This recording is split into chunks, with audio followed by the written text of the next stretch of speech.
दोस्तों, तो यार क्या हाल है। आज की इस वीडियो में हम रिटर्न ऑन एसेट रेशियो के हवाले से डिस्कशन करेंगे। ठीक है, तो सबसे पहले बात करते हैं कि क्या बताता है। So this ratio shows how well a company is using its asset. ठीक है, टू जनरेट प्रॉफिट। कितनी अच्छी तरीके से कंपनी अपने एसेट्स का इस्तेमाल कर सकती है प्रॉफिट को जनरेट करने में। ठीक है, तो यानी कि ये बता रहा होता है कि कितनी अफेक्टिव कंपनी है इन यूटिलाइजिंग इट्स एसेट्स। ठीक है, कितनी अफेक्टिवली वो अपने एसेट्स को यूटिलाइज कर पा रही हैं ताकि वो उनको इस्तेमाल करते हुए, यानी कि उन एसेट्स को इस्तेमाल करते हुए अपने प्रॉफिट जनरेट कर पाएँ। ठीक है, यानी कि अपनी प्रॉफिट जनरेशन में अपने एसेट्स कितनी अच्छी तरीके से कंपनी इस्तेमाल कर पा रही है। ठीक है, so basically this is what it actually tells us. ठीक है, अब इसको कैलकुलेट किस तरह करते हैं। इसको कैलकुलेट करने का तरीका ये होता है कि आपने नेट इनकम लेनी होती है कौन सी, बिफोर नॉन कंट्रोलिंग इंटरेस्ट और नॉन रिकरिंग आइटम वाली। ठीक है, अब बिफोर नॉन कंट्रोलिंग इंटरेस्ट यानी कि जो माइनॉरिटी इंटरेस्ट होता है उससे पहले वाली इनकम, और नॉन रिकरिंग आइटम्स यानी कि ऐसे आइटम जो कि बार बार रिकर ना होते हों। ठीक है,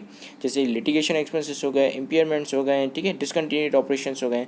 तो ये तमाम आइटम्स जो है वो नॉन रिकरिंग आइटम माने जाते हैं। ठीक है, क्योंकि बार बार रिकर नहीं होते हैं इनकम स्टेटमेंट में। ठीक है, और बाय द वे इस चीज़ से कंफ्यूज होने की ज़रूरत नहीं है कि आप कहाँ से ये जो है वो नॉन कंट्रोलिंग इंटरेस्ट की एडजस्टमेंट या नॉन रिकरिंग आइटम्स की एडजस्टमेंट करोगे। तो बेसिकली ये जो चीज़ होती है ना, net income before non controlling interest and non recurring item, ये गिवन होती है इसी नाम से। ठीक है, इसी नाम से ये आपको इनकम स्टेटमेंट में most of the time given होती है। ठीक है, तो अगर हम इसको इन शॉर्ट और सिंपल करें तो net income is equal to average total assets, तो ये आपको दे देगा रिटर्न ऑन एसेट्स। ठीक है, सो एवरेज टोटल एसेट्स क्या होता है कि जब आप बिगिनिंग का और एंडिंग के टोटल एसेट्स दोनों का एवरेज ले लेते हो, यानी कि उन दोनों को बिगिनिंग का और एंडिंग का जो है टोटल एसेट्स उन दोनों को प्लस किया और डिवाइड कर दिया 2 से, तो आपके पास ये आ जाएगा एवरेज टोटल एसेट्स। ठीक है, सो लेट्स कैलकुलेट इट। अब आपके पास यहाँ पे नेट इनकम है 10,000, फिर आपके पास बिगिनिंग टोटल एसेट्स हैं 30,000 और फिर आपके पास एंडिंग टोटल एसेट है 35,000। ठीक है,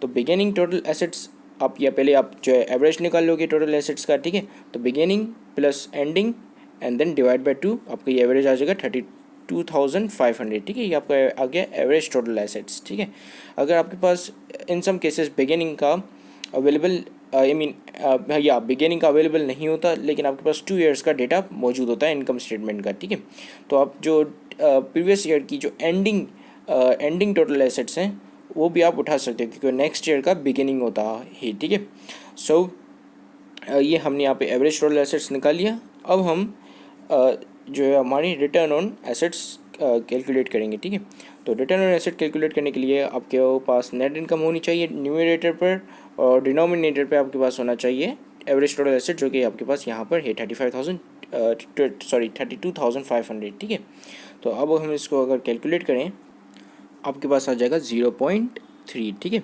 अब ये एक डेसिमल फिगर है, इसको हम कन्वर्ट कर लेंगे किसमें, परसेंटेज में। ठीक है, तो इसको कन्वर्ट करने का तरीका ये होता है, आप या तो फिर फॉर्मूले को मल्टीप्लाई कर दो 100 से, या तो फिर इसका जो आंसर आया है उसको मल्टीप्लाई कर दो 100 से। ठीक है, तो हम जो है इस फॉर्मूले को ही 100 से मल्टीप्लाई कर देंगे ताकि हमारे पास आंसर ही जो है वो किस में आए, परसेंटेज में आए। ठीक है, तो ये आपके पास आ जाएगा 30%। ठीक है, तो यानी कि 30% जो है वो हमारा बता रहा है कि एसेट्स का, हमारे जो एवरेज टोटल एसेट का 30% हमारा नेट इनकम है। ये परसेंटेज यानी कि ये रेशियो जितना बड़ा होगा, जितना हायर होगा, उतना जो है वो अच्छी तरीके से कंपनी यूटिलाइज करी होगी अपने एसेट्स को in the generation of sale, in the generation of profits. ठीक है, अब हम इसको किस तरह कंपेयर कर सकते हैं। तो पहला तो ये कर सकते हैं कि हम उसे कंपेयर करें प्रीवियस ईयर से। ठीक है, यानी प्रीवियस ईयर की रिटर्न ऑन एसेट से मतलब कंपेयर करें कि वो रिटर्न बढ़ा है या कम हुआ है। ठीक है, इंक्रीजिंग ट्रेंड में या डिक्रीजिंग ट्रेंड में। ठीक है, अगर बढ़ रहा है तो इसका मतलब कि कंपनी प्रोग्रेस कर रही है। ठीक है, वो अच्छी तरह मतलब कि दिन बर दिन ये जान पा रही है, मतलब ये एडप्टेशन कर पा रही है कि हम जो अपने एसेट्स को मतलब किस तरह जो है वो अच्छी तरीके से यूटिलाइज़ कर सकते हैं अपनी प्रॉफिट को जनरेट करने में। ठीक है, दूसरा हम इसको कंपेयर कर सकते हैं कॉम्पिटिटर से, यानी कि कॉम्पिटिटर से वो अच्छी तरह मतलब कितना कॉम्पिटिटर्स अच्छे हैं अपने एसेट्स को यूटिलाइज़ करने में, या हमारी जो कंपनी, जिस कंपनी का हम देख रहे हैं वो अच्छी है। ठीक है, अपनी कॉम्पिटिटर से, अगर अपने कॉम्पिटिटर से अच्छी है तो उसका मतलब कि हम जो अपनी कंपनी में इन्वेस्ट करेंगे। ठीक है, लेकिन अगर कॉम्पिटिटर्स अच्छे हैं तो ऑब्वियसली एक इन्वेस्टर जो है या एक एनालिसिस्ट जो है वो उसकी कॉम्पिटिटर में इन्वेस्टमेंट करेगा। ठीक है, दूसरा है compare with the industrial average. अब इंडस्ट्रियल एवरेज क्या होता है कि जब आप क्या करते हो कि तमाम इतने सारे कॉम्पिटिटर्स ले लेते हो और तमाम कॉम्पिटिटर्स का रिटर्न ऑन एसेट निकाल लोगे, ठीक है।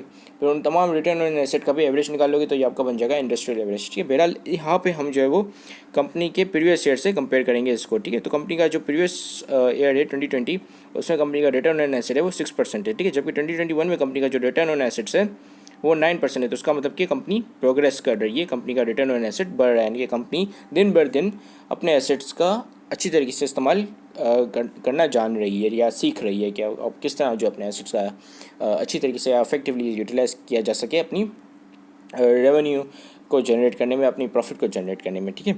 So this is it, thank you very much for watching this video, have a great day and अल्लाह हाफिज़।